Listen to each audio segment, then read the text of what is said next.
Hola amigos, saludos, muy buenas tardes. Con ustedes, como siempre, una semana más para llevarles estos 15 minutos para su salud. Hoy vamos a hablar de un aspecto también importante relacionado con la salud, cuál es la estética, porque ya saben ustedes que nuestro rostro, nuestra sonrisa, nuestro aspecto es en última instancia nuestra carta de presentación. Por lo tanto, es una baza importante a jugar cuando tenemos que manifestarnos en cada una de las actividades de nuestra vida. Hoy vamos a hablar de un área de nuestro cuerpo, concretamente el rostro, y de lo que con él se puede hacer a partir de lo que tenemos que modificar en el mismo. Esto se llama concretamente bichectomía. No me equivoco, ¿verdad, doctor Candau? Bueno, les quiero presentar, como siempre, al doctor Alberto Candau, que es el futuro presidente de la Asociación Española de Cirugía Plástica Facial, con el que vamos a desarrollar este tema. En principio tendríamos que definirlo, si bien he hecho yo una especie de, entre paréntesis inicial, la bichectomía, ¿qué es exactamente? Vamos a ver. Bueno, pues la bichectomía en sí lo que consiste es en la cirugía por la que nosotros quitamos una estructura que tenemos todas las personas en la cara, que se llaman las bolas de Bichat. Por eso, como se llaman las bolas de Bichat, por eso a la extirpación de esas bolas nosotros lo llamamos bichectomía. Es decir, cuando nos engorda la cara en última instancia, ¿no? Para entendernos un poco. La pregunta sería obvia, ¿por qué engorda la cara?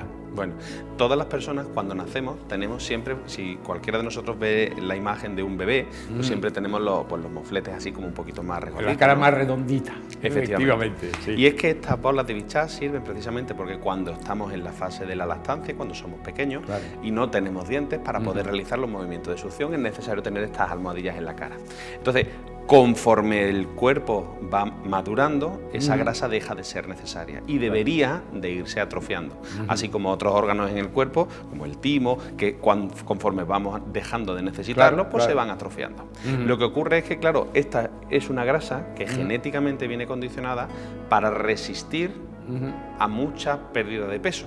Claro, entonces es un reservorio, digamos, que tenemos ahí para tirar de él cuando efectivamente se nos va yendo el resto de la grasa. Efectivamente, y esa es la explicación de por qué cuando una persona va adelgazando, a pesar de ser una persona delgada, puede tener una cara redondeada, o si es una persona con un peso normal o incluso levemente más alto, genera precisamente una sensación de cara de luna llena, una cara más redonda. Sí, cara redonda.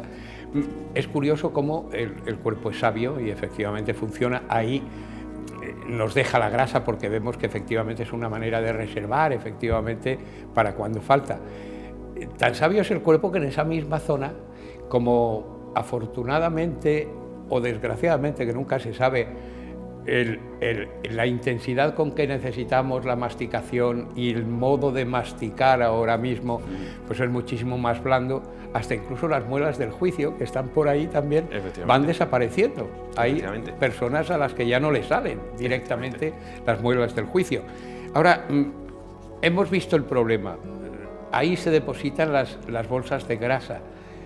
¿Qué se puede hacer? ¿Cómo actúan ustedes para que cuando esas bolsas de grasa, en fin, afean el rostro, se puedan corregir? Bueno, esencialmente cuando una persona tiene la cara redonda, lo primero que tenemos que hacer es diagnosticarlo, ¿vale? Es que es muy diferente. Yo siempre a los pacientes les pongo este ejemplo, ¿no?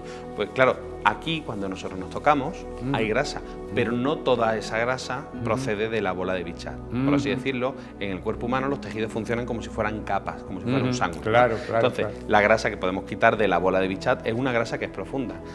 La piel de todas las personas, pues si nosotros nos pegamos un pellizco, vemos que efectivamente tenemos grasa debajo de esa piel. Entonces, esta grasa de debajo de la piel de la cara, esta no se retira mediante una bichectomía. Se podría retirar de otras muchas maneras, pero no a través de una bichectomía. Entonces, lo primero que nosotros tenemos que hacer es ver en qué consiste la estructura del paciente, ver exactamente cómo está distribuida esa grasa y luego ver, por ejemplo, si se produce algún tipo de problema asociado. Hay muchos pacientes que nosotros realizamos esta intervención, además de con una finalidad claramente estética, porque a la hora de masticar es que se muerden los carrillos y eso le genera, pues, evidentemente una serie de boqueras. Cuando una persona tiene los carrillos esa cantidad de grasa se le colocan entre el maxilar superior e inferior y se muerde, efectivamente. Entonces, bueno, pues la intervención es una intervención que, bueno, pues se hace absolutamente con anestesia local. Perdón, es muy rápida. Ahí, sí. Y lo que consiste simplemente es, una vez se pone una anestesia muy parecida a la anestesia del dentista, se hace una mínima incisión aquí por dentro de la boca, no hay ningún tipo de corte externo ni nada que se genere por fuera. Estamos viendo ahora mismo que es por dentro todo lo que se hace y lo único que se hace es extraer esa grasa sobrante, ¿verdad? Efectivamente, una vez que nosotros abrimos esa pequeña ventanita con una simple punción, con unas pinzas, vamos extrayendo y se saca una grasa.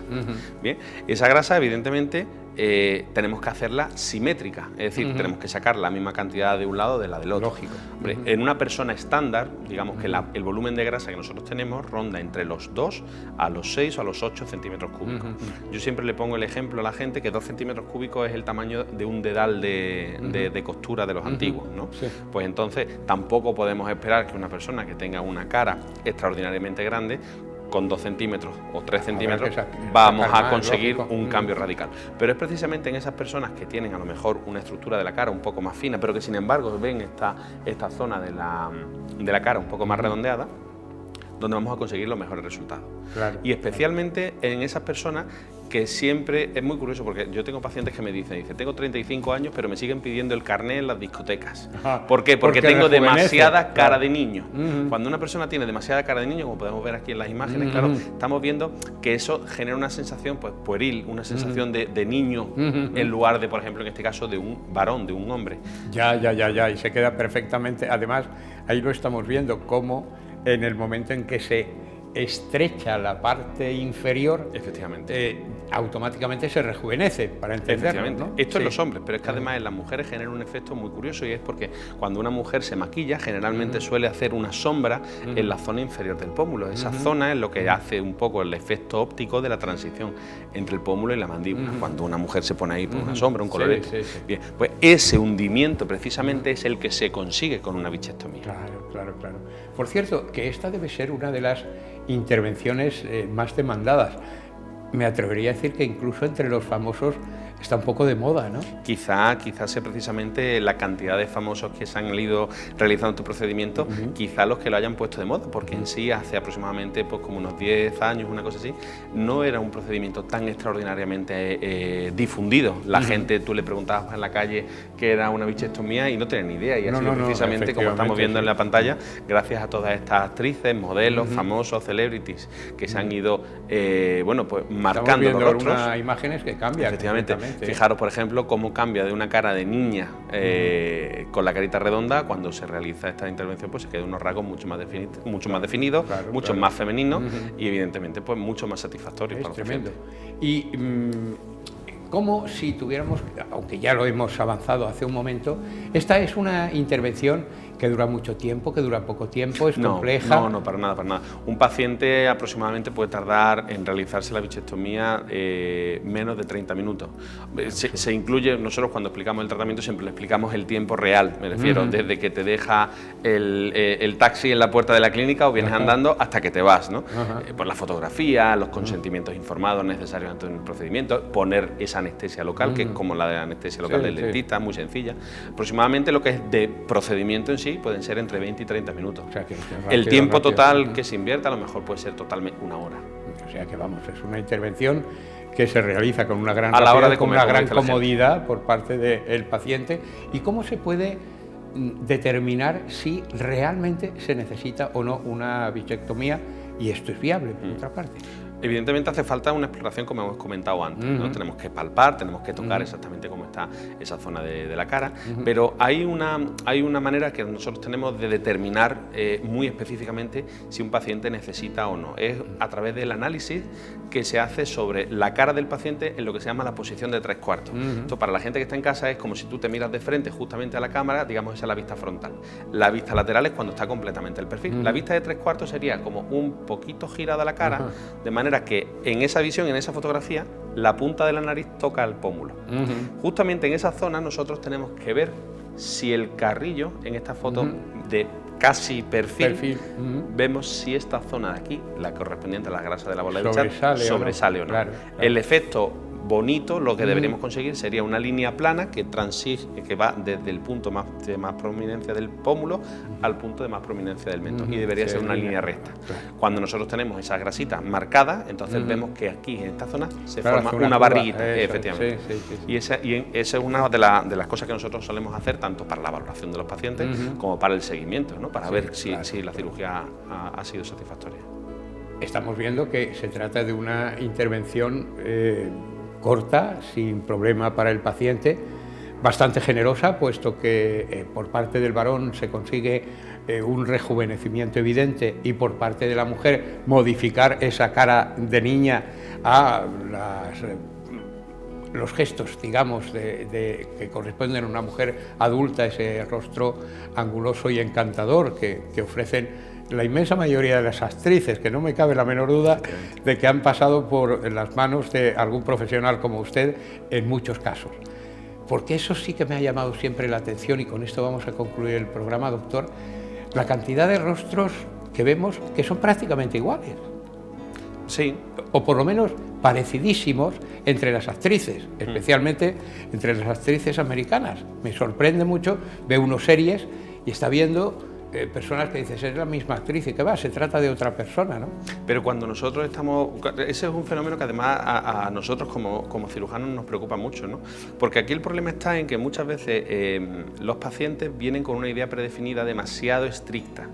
Cuando yo tengo un paciente en la consulta que me pregunta, yo soy así, ¿cómo puedo mejorar? Entonces eso establece, digamos, un flujo de información entre mí y el paciente, en este caso, para decir, oye, pues mira, tú podemos sacarte mucho partido si te hacemos esto. Eso es como igual que cuando uno va a una peluquería y le dice al peluquero, oye, pélame como tú creas que me va a venir mejor. Efectivamente. O una maquilladora a una mujer el día de su boda, pues la mujer pues le dice, hazme lo que tú creas que me va a venir mejor, ¿no? Bien.